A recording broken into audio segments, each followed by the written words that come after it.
You there. If you let random people walking up to you and saying hi, but then their mouth not really syncing up with like what they're saying at all, The world is full of mysteries to consume us. Yeah, and delicious mysteries to consume. then you'll probably like Monster Hunter.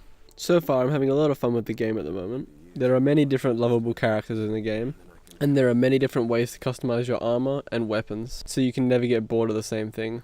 When you're fighting the monsters, there's always a different experience for each monster.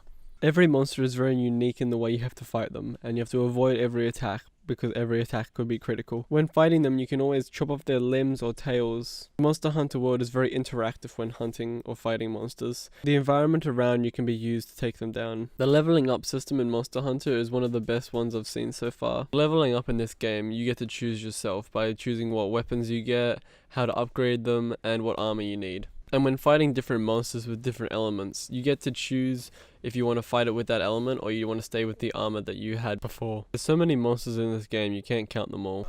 The only bad thing that I could find about this game is that sadly your characters are mute, so you'll never hear him or her talk.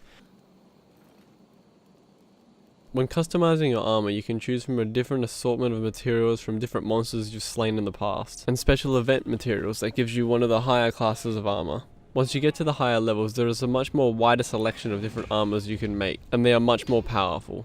And when making the armor, there's a nice animation that plays, and I found that pretty cool. Customizing your weapons in this game is much more complicated, but there's a lot more different selections you can do. It's all still based on the monsters that you slay and the materials you collect in the field. When you get to a higher level, the customization paths for the weapons continue to grow longer and more complicated, but the weapons have more power and more customization within elements. Everything added up, this game is fucking whack and shit. I hate it so much.